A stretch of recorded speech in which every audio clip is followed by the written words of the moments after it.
Hello friends, आज हम सीखेंगे कि हम जो करी पत्ते के सीड हैं वो कैसे लगा सकते हैं।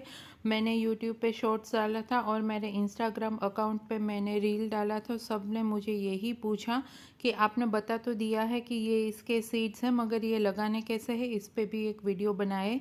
तो चलिए आज हम वही करने वाले हैं। तो देखिए, सबसे पहले तो मैं आपके लिए सीड्स सब प्रकार के लेके आई हूँ। यानी कि आप सीड देख लीजिए, एक तो सबसे जो छोटा है वो सबसे कच्चा है, और उसके बाद जो येलो और रेड है वो थोड़ा पका हुआ है।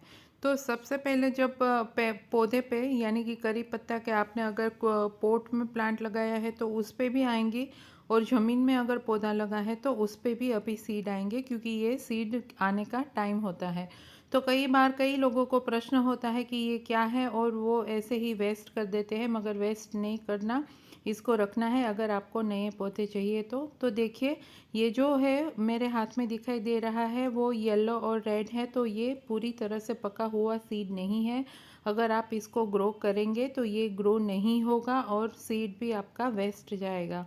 तो आपको किस प्रकार का सीड लेना है, जो ये है, देखिए ये ब्लैक कलर का सीड है, इस प्रकार का सीड आपको लेना है। ये पका हुआ सीड है। अगर ये ग्रो करेंगे तो ही इसमें से पौधे निकलेंगे, वरना वो कच्चे सीड में से कभी नहीं निकलेंगे। तो जब आपको पौधे पे या प्लांट पे इस तरह के सीड दिखाई दे, तभी आपको इसको हार्वेस्ट करना है। और हार्वेस्ट करने के बाद 4-5 दिन रूम टेम्परेचर ऊपर यानी कि घर के अंदर आपको इसको ड्राई होने देना है, यानी कि सूखने देना है। सीधा आपने तोड़ा और लगा दिया, ऐसा नहीं करना।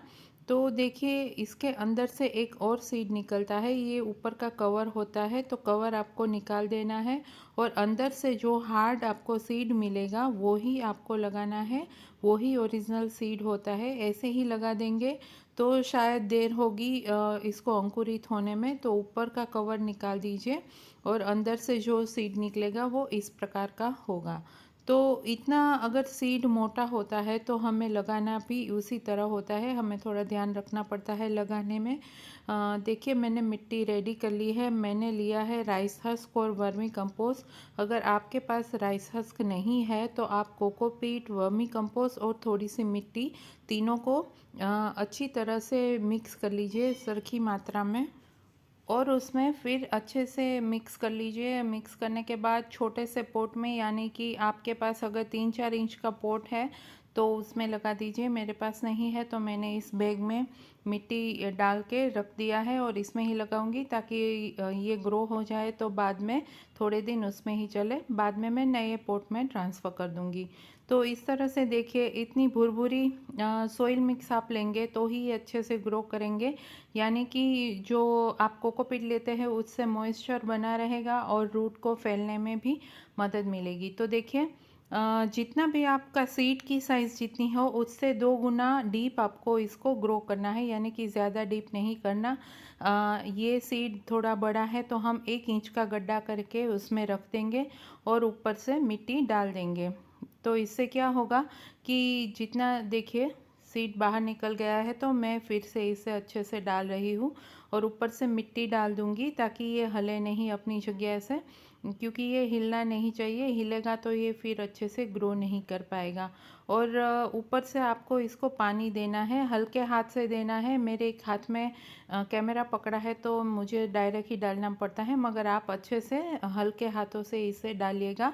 और फिर इसे धूप ना आए उस वहाँ पे रखना है, यानी कि छाँव वाली जगह पे आपको इसको रख देना है। सबसे बेस्ट समय तो सितंबर में होता है। अगर आपको अभी सीड मिले तो थोड़ा रुकिए और सितंबर में सीड को ग्रो कीजिए, ताकि वो जो हवा में मॉइस्चर होता है उसकी वजह से सीड वो ख़राब नहीं होता और अच्छे से ग्रोथ ले पाता है।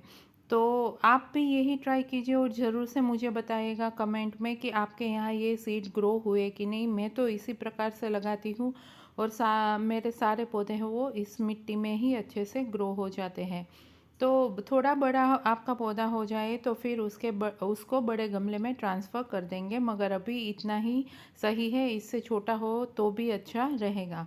तो दोस्तों, आज के वीडियो में बस इतना ही। मिलते हैं नेक्स्ट वीडियो में नए टॉपिक के साथ। तब तक के लिए चैनल को ज़रूर सब्सक्राइब कीजिएगा, और वीडियो बिल ज़रा भी आपको अच्छा लगा है तो प्लीज़ सब्सक्राइब किए बिना मत जाइएगा। हम मिलेंगे नए वीडियो में और अच्छे कुछ हट के टॉपिक के साथ। तब तक के लिए अपना ख्याल रखिए और गार्डनिंग करते रहिए।